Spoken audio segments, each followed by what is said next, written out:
தம்பியோட அட்மிஷனுக்காக இன்னைக்கு சென்னை ராயப்பேட்டால இருக்கிற நியூ காலேஜ் காலையில் போடணும். நல்லபடியாக அட்மிஷன்லாம் முடிஞ்சிச்சு. போகும்போது மோஸ்ட்லி வந்து எதுவுமே தெரியல, நார்மலாக போகணும். வரும்போது கரெக்டாக ஒரு 12 o'clock 12:30 இருக்கும். வண்டியில தான் வந்தேன். ஹெல்மெட்லாம் போட்டுருந்தேன். சரியான வெயில். அந்த வெயிலில் வந்து ஹெல்மெட் போட்டாலும் அந்த கிளியராக அந்த மண்டையில் ஃபுல்லாக சூடு இறங்குது. அந்த அளவுக்கு வெயில் அடிக்குது. நெருப்பு வண்டியில் போனால் எப்படி இருக்கோ அந்த மாதிரி இருக்கு. அந்த அளவுக்கு வெயில் இருக்கு. ஸோ யாராச்சும் வந்து எமர்ஜென்சி பர்பஸ்க்காக நீங்கள் வந்து டிராவல் பண்ணுறதுன்னு சொல்லி மோஸ்ட்லி அவாய்ட் பண்ணுங்க. இந்த 12 to 3 o'clock வந்து போறது வந்து அவாய்ட் பண்ணுங்க. ஸோ இன்கேஸ் எமர்ஜென்சி பர்பஸ்க்காக நீங்க போனீங்கன்னா இங்க வாட்டர் பாட்டில் கேரி பண்ணிட்டு போங்க. ஸோ இதுல யாரு ரொம்ப கஷ்டப்படுவான்னு எனக்கு தெரிஞ்ச வரைக்கும் இந்த ஃபுட் டெலிவரி பண்றவங்க, அதே மாதிரி வந்து இந்த வீடு கட்டுவாங்க தெரியுமா, அவங்களாம் ரொம்ப கஷ்டப்படுவாங்க. அதனாலதான் கல்ஃப் கண்ட்ரிஸ்லாம் வந்து அங்க இருக்கிற சட்டம் வந்து இந்த மாதிரி சம்மர் டைம்ல வந்து 2 அதாவது 12 o'clock இருந்து 3 o'clock வந்து யாரும் ஒர்க் பண்ணக்கூடாது, அந்த டைம் நீங்க ரெஸ்ட் எடுத்துக்கணும் அப்படின்னு சொல்லுவாங்க.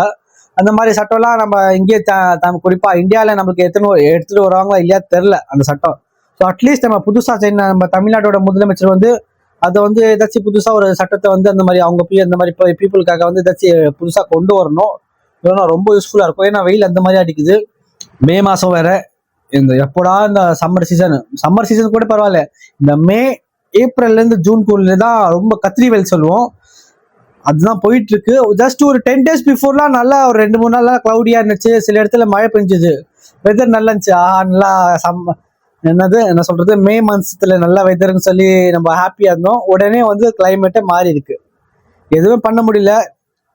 போயிட்டு வந்து தலை பயங்கரமா வெடிக்குது. டீ குடிச்சாதான், என்ன வெயில இருந்தாலும் சரி டீ குடிக்கலன்னா வேலைக்கே ஆகாது. ஏன்னா இந்த டீ பிரியாணிலாம் வந்து ஒரு நம்ம நார்மல் லைஃப்ல ஒரு ரொம்ப யூஸ்ஃபுல்லான ஒரு கருவியாக மாறி இருக்கு அந்த மாதிரி சுச்சுவேஷன். ஸோ இந்த சம்மர்ல வந்து இப்போ என்ன ப்ராப்ளம்னா, இப்போ சம்மர் வந்தா சம்மர் என்ன இப்படி வெயில் அடிக்குது, எப்போ இந்த வெயில் போகும், என்ன இப்படி அனலாருன்னு சொல்றோம்.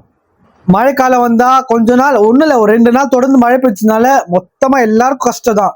வெளியவே போக முடியாது, ஒரு வெஜிடபிள்ஸ் எடுத்துட்டு வர முடியாது, எல்லாருக்கும் பிரச்சனை தான்.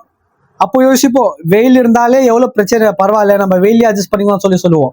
எப்போ மழை பெய்யும் போது. குளிர் காலத்துல நைட்டில் அது ரொம்ப கஷ்டம், வெளியே போக முடியல, ஏன் இவ்வளவு குளிர், ஜுரம் வருது, இருமல் வருது, சளி வருது அப்படின்னு சொல்லுவோம். எப்போடா இந்த குளிர் போகும்னு சொல்லுவோம். இப்போ நம்மளுக்கு வெயில் அடிச்சா வெயில் அடிக்குதுன்னு சொல்றாங்க, குளிர் வந்துச்சுன்னா குளிரா இருக்குன்னு சொல்றாங்க, மழை பெய்ஞ்சுன்னா மழை பெய்யுன்னு சொல்றாங்க. வேற என்னதான் ஆகுறது நீங்களே சொல்லுங்களேன். நம்ம பீப்புளுக்கு எந்த மாதிரியான மான்சூன் வேணும்? எல்லாமே பேலன்ஸ்டா வேணுமா, இல்லை இது இருந்தா அது ஓகே, அது இருந்தா இது ஓகே அப்படியா? நீங்க என்னதான் இது பத்தி சொல்றீங்க சொல்லி எல்லாமே இப்போ இந்த வீடியோ பார்க்குறவங்க கமெண்ட் பாக்ஸ்ல கண்டிப்பா கமெண்ட் பண்ணுங்க. அடுத்த வீடியோல பார்ப்போம். பாய்.